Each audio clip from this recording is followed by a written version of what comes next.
Everyone, wanted to make a video on how do you prepare some of the thinking and frameworks behind preparing a CV for an academic CV specifically for teaching professor roles. So let's get to it. We're going to go over some general frameworks to remember, and then we'll walk through some live examples that have been publicly shared by some institutions as well. So remember, the goal for this video is to talk about building an academic CV for teaching professor roles. So the one big thing to really remember is that your CV is not your life story. It is a document that is being scored against a rubric. So if you go back to the classroom and go into the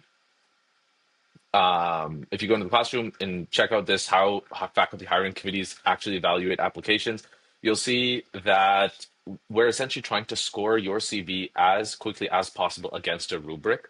And so what generally happens is hiring committees get together and they basically spend, honestly, like at the first cut, remember there's like 300 CVs that they must get through. So they spend like 10 seconds going through your CV. And so someone's trying to assign you some points. So the thing to remember is there's a rubric that's been established off of a job ad, and that the person who's scoring it, usually this isn't their primary role. This is some service commitment. This is a very small fraction of their job, and so they have very little attention and patience. And so you want to make sure that you get as many points as possible, as quickly as possible, and think about the person who is scoring it, and that they're short on time, they're running low on attention, and you want to kind of capitalize as quickly as possible.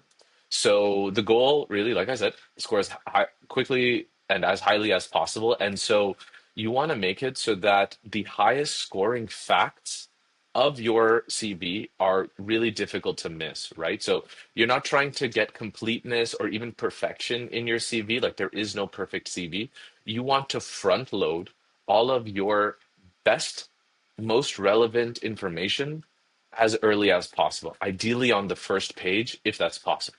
And so, how exactly do you make that happen? Well, if you look through CV examples, no two CVs are the same. And not only that, but a research CV is structured so much differently than a teaching focused CV, right?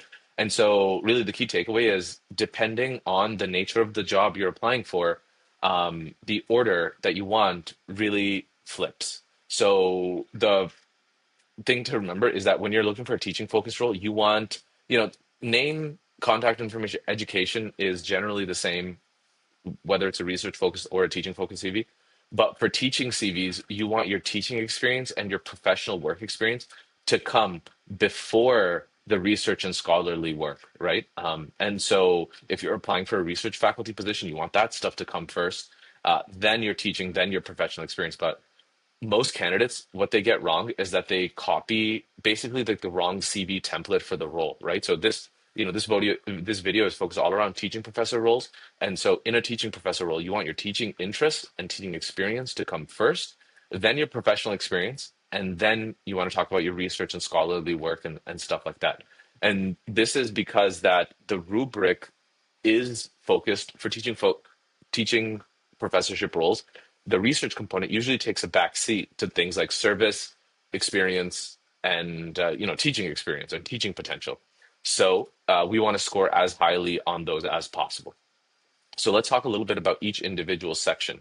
So the teaching interest section, you basically, to sum it up, you want to make sure that your teaching interests just line up with the course list that's on the job posting, right? So if the job posting says we need you to teach, introduction to marketing, introduction to X and Y and Z, you want to make sure that you focus on those specifically, that your teaching interest section calls those out specifically, right? You want to essentially make it so that a very tired, very impatient reader can look at that and say, okay, this person can in fact cover what we need. And so that's the teaching intersection. So you want to keep it super duper short. You want to just list out the courses that it very obviously wants you to teach. Now, how do you, now the section right below that, right below your name and education should be your teaching experience. And so I always like to see some detail, right? So not just like what the role and title was. And oftentimes people will just list out like what they did. So like design curriculum, built assessments, ran lecture for a certain course, I want to hear not only the course title and course code, but what level was it, undergrad or graduate level, right? Because then remember, I'm picturing a specific role. So like if I'm looking for an undergraduate faculty member, I want to know that can this person teach at the undergraduate level? So really list that out and make sure that for each teaching position, it's relevant, right? So if you're the entirety of your experience is teaching at the undergraduate level, but you're applying for a graduate level course, you're going to want to make sure that anything graduate level related gets surfaced up top, right? You want to tell me the enrollment size because if my class sizes are typically like 100 people, 100 students, you want to make sure that if you have a specific enrollment size that you've taught, right? You want to mention that and you want to mention that as early as possible. So um, basically, in an ideal world, you have a few different enrollment sizes to show the reader that they can teach anything. But essentially, to get the highest, like kind of fit scores, you want to make sure you list out the enrollment size for the courses that you taught. And then finally, course evaluations. So I want to know how good you were at the job, right? Like list out your course evaluations only if they're impressive. If you have like a 2 out of 5 on your course evaluations, definitely don't list those. List them if you are 4 out of 5 and up. So course evaluations are really important. So I know that you did a good job, right? You don't want to leave that out when you've consistently gotten great scores. You want to make sure that the hiring committee person reading your CV knows about them. And then one thing to call out is a lot of folks will maybe lump together some experiences. If you have instructor experience at a school and TA experience at the same school, separate them. Make sure you separate them because solo instructor experience scores way higher than TA work. So TA work, is better than nothing. But solo instructor work scores higher than that. So make sure that you separate out those experiences. Another thing I don't see mentioned too often is any sort of credentials or instructor training that you do. So if you have done any of those sort of trainings and certificates, try to keep them, near your teaching experience. Maybe a small section right below your teaching experience, right below professional experience, to tell me a little bit about what credentials, maybe you've done some teaching trainings, you've worked with your Center for Teaching and Excellence. This really shows the hiring committee member that, hey, this person is trying to improve their teaching chops. And then professional experience, right? So this is where a lot of people go wrong, where they'll follow traditional CV advice, which is to minimize non-academic work. For a research position, that makes sense. But if you're looking for a teaching faculty role, you really want to emphasize that experience as well, because that's real world experience that translates to the classroom, right? And so for the industry to academia candidate or somebody just looking for a teaching role, that experience really is a strong value proposition. And so you want to make sure that any experience that you have, you reframe it so that it translates into some pedagogical approach, right? So rather than just mention like, okay, this was the portfolio that you managed, maybe tell me a little bit more in your CV that you had, 15 juniors that reported to you, or maybe that you, developed some case studies out of your board level experience. Essentially, don't just tell me the experience that you had, but tell me how it translates to the classroom as well. And then we get to the research work. So this is not given a lot of priority when it comes to a teaching focused role most of the time. But it's really important to still include it. Just it shouldn't come first. And so, I've been able to speak to a bunch of faculty members that sit on hiring committees, and something that really annoys them is that incorrectly labeled scholarly work. So make sure you just clearly label whether it's published, whether it's under review, whether it's in progress. And then finally, we get to one thing to mention is a lot of folks, maybe they've written a white paper, they've done an industry report or some conference because of their work experience. Make sure you just list them. A lot of people just leave out tons of experience because they're not sure if it counts as academic enough. Related experience is better than leaving it out at all. Sorry, had a bit of a coughing fit, not feeling too well, but the show must go on.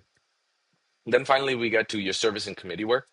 If you are an experienced lecturer, this is where you might put your guest lectures. If all you have is guest lectures, you definitely want to surface that up in your teaching experience.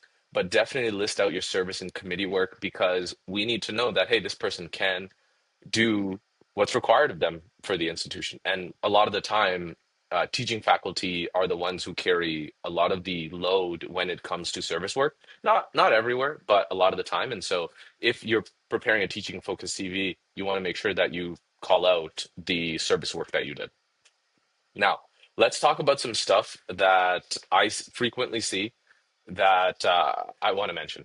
One is legibility or lissability, right? So there's a French phrase called lissability, and it's essentially how well does the information on a page get communicated to the brain? And it's usually an element of design and aesthetics and things like how do you balance white space with density, as well as like font sizes, margins, headers. Basically, like when I look at a page, how quickly does the information get conveyed to me?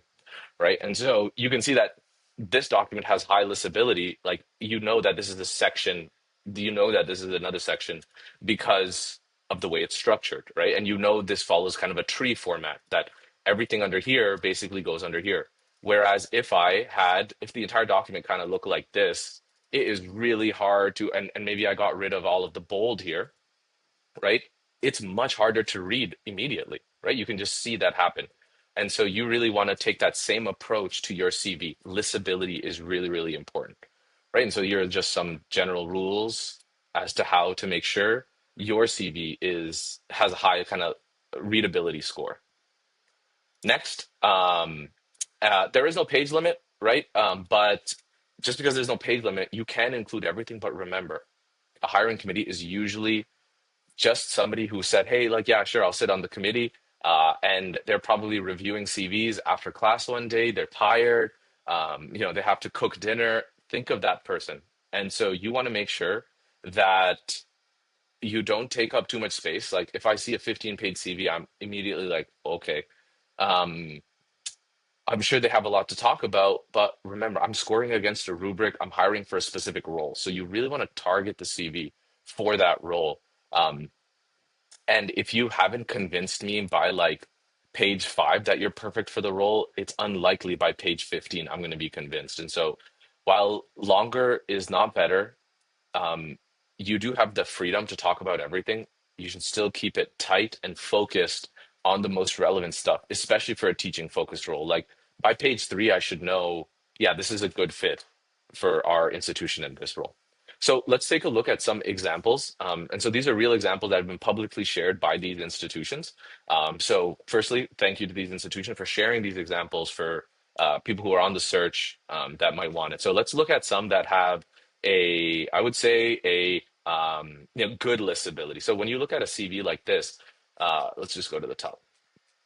So Beverly Gilmore here, right? Like I know right away what this person is all about, theory and policy studies and education, right? Highly listable. I can see their education very easily. Now, this person starts with their research experience. They may be applying for a research faculty role, but if they were applying for a teaching role, I now have to go a little lower to find their teaching experience. But if I'm hiring for a teaching focused role, I want this to come first. Okay.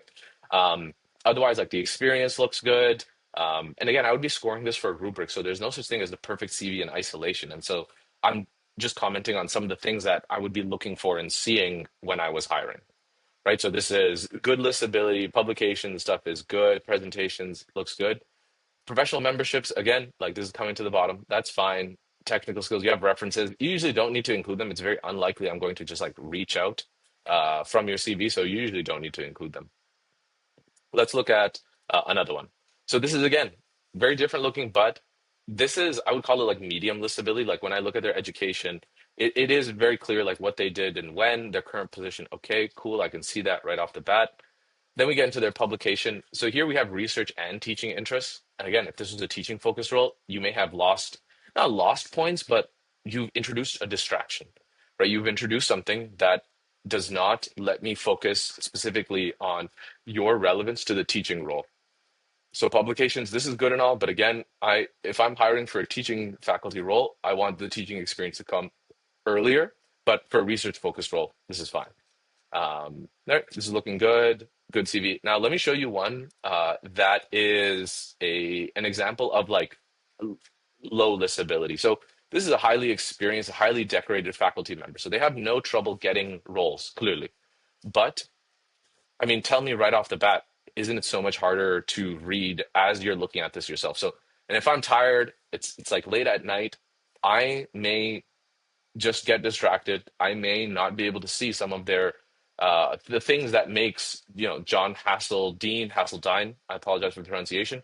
Kind of shine, right? So this is like low listability. It's like this role is highly relevant, right? A lot of this stuff is super relevant, but it's just like difficult to read because of how mushed up all the text looks together. And so, selected extracts from letters of reference. This is not something that I'm looking for specifically.